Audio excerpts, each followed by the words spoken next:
सभी छात्र छात्राओं को मेरा नमस्कार। मैं फिर हाजिर हूँ आपकी नवीं कक्षा की हिंदी की वर्कशीट को लेकर।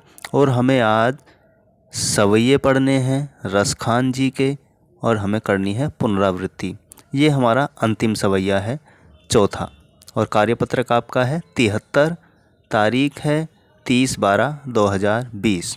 तो प्यारे बच्चों, जैसे कि पिछली बार की वर्कशीट में हमने पढ़ा था, रसखान जी का जो अंतिम सवैया पिछली बार पढ़ा था वो था कि मोर पखा सिर ऊपर राखियों गुंज की माल गरे पहिरोंगी, ओढ़ी पितंबर लै लकुटी बन गोधन ग्वारनी संग फिरोंगी, भाव तो वो ही मेरो रस खानी सो तेरे कहे सब स्वांग करोंगी, या मुरली मुरली धर की अधरान धरी अधरान धरूंगी।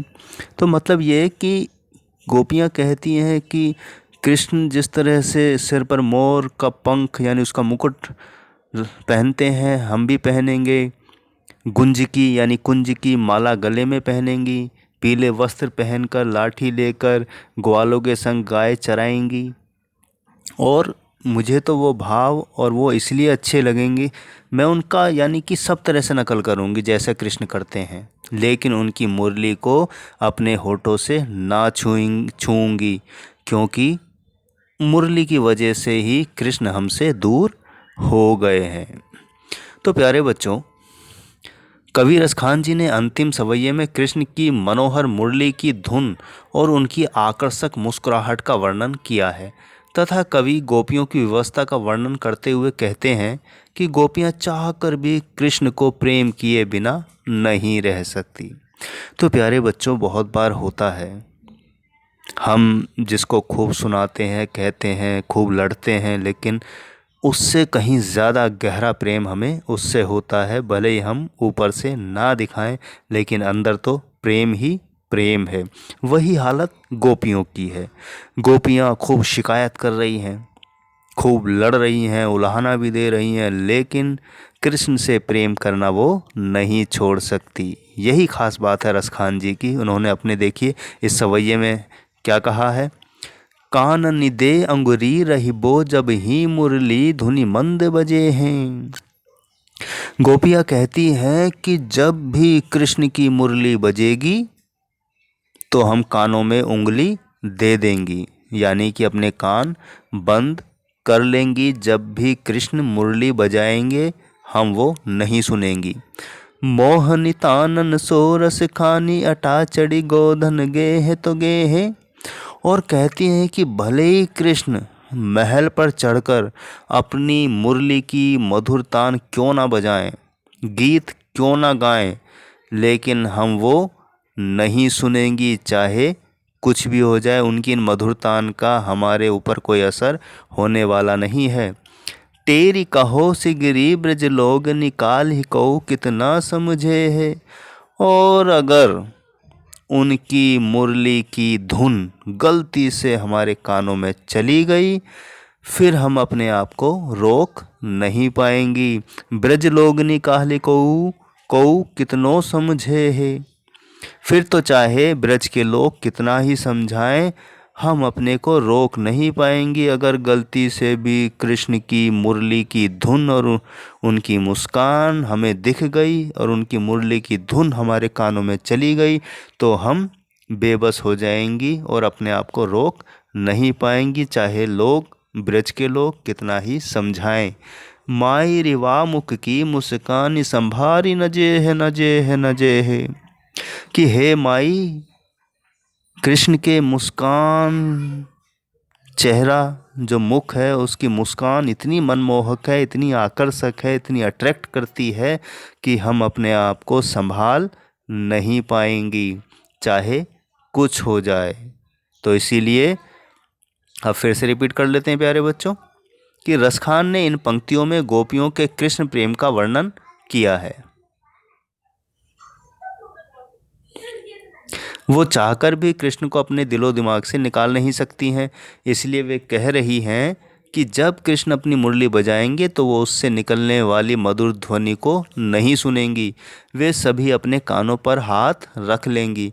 उनका मानना है कि भले कृष्ण किसी महल पर चढ़कर मुरली की मधुर तान क्यों ना बजाएं और गीत क्यों ना गाएं। जब तक वो उसे नहीं सुनेंगी तब तक उन पर मधुर तानों का कोई असर नहीं होने वाला। लेकिन अगर गलती से भी मुरली की मधुर धुन उनके कानों में चली गई तो फिर हम अपने वश में नहीं रह पाएंगी। फिर चाहे हमें कोई कितना भी समझाए, हमें कुछ भी समझ नहीं पाएंगी। गोपियों के अनुसार कृष्ण की मुस्कान इतनी प्यारी लगती है कि उसे देखकर कोई भी उनके वश में आए बिना नहीं रह सकता। इसी कारण गोपियाँ कह रही हैं कि श्री कृष्ण का मोहक मुख देखकर यानी मुंह देखकर उनसे खुद को भी संभाला नहीं जाएगा। वो सारी लाज शर्म छोड़कर श्री कृष्ण की ओर खिंची चली जाएंगी। कितना गहरा और अद्भुत प्रेम है, अनन्य प्रेम है। अनन्य का मतलब होता है जो उससे अलग हो ही नहीं सकता, यानी जो उनसे अलग है ही नहीं। तो गोपियाँ और कृष्ण आप इस तरीके से समझें कि जैसे स्त्री पुरुष एक ही रूप है, अलग अलग नहीं है। वो कृष्ण में है और कृष्ण उनमें है।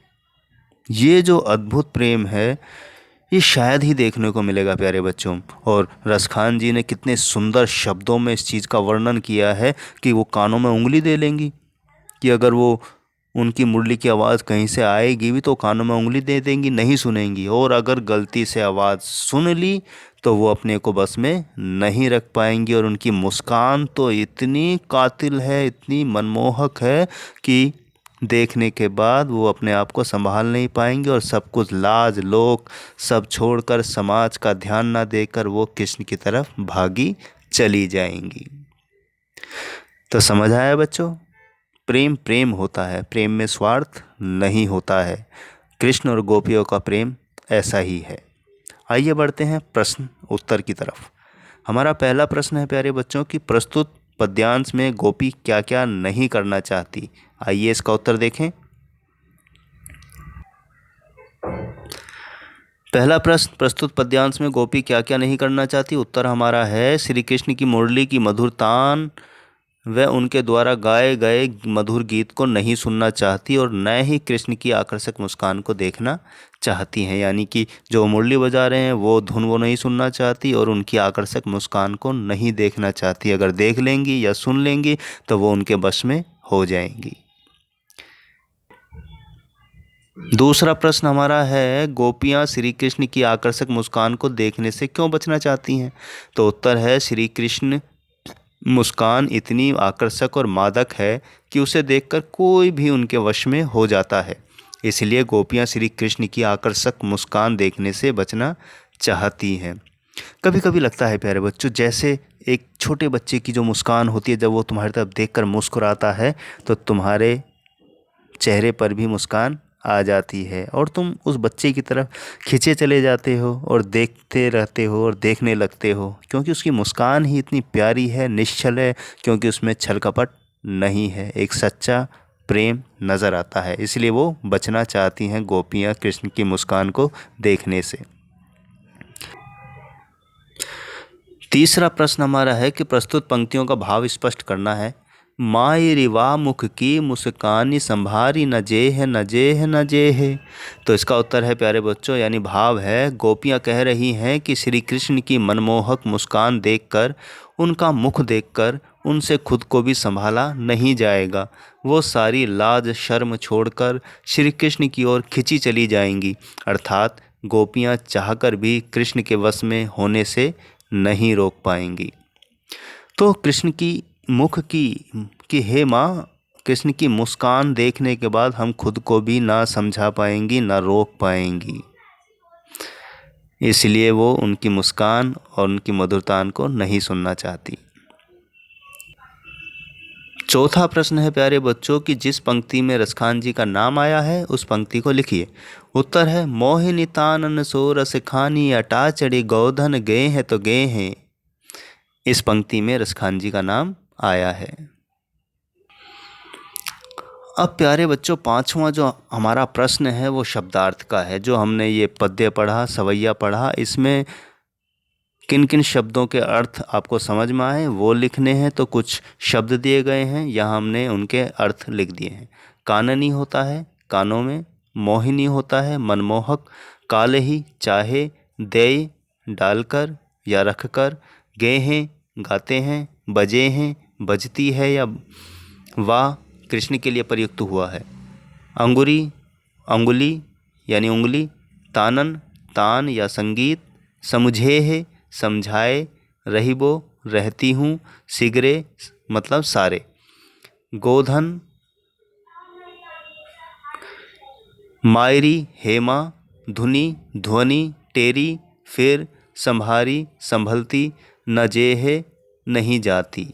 तो यहाँ हमने कुछ शब्दों के अर्थ समझे प्यारे बच्चों। तो प्यारे बच्चों, गोधन का अर्थ होता है ग्वालों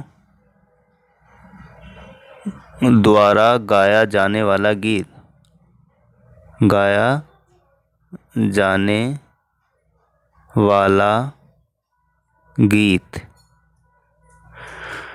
तो इस तरह प्यारे बच्चों हमने इन शब्दों के अर्थ जान लिए, और शब्दों के अर्थ हमेशा जानने चाहिए। इससे आपको आसानी होती है, आपका विचार मजबूत होता है, आपकी लेखनी मजबूत होती है। तो प्यारे छात्र छात्राओं, उम्मीद है आपको यह वर्कशीट समझ आ गई होगी। रसखान जी के सवैये और गोपियों का प्रेम कृष्ण के प्रति समझ आया होगा। इसी के साथ मैं लेता हूँ विदा, मिलता हूँ अगली वर्कशीट पर। तब तक के लिए अपना ध्यान रखिए, हाथ धोते रहिए, मास्क लगाकर बाहर निकलिए, भीड़ भाड़ में जाने से बचिए।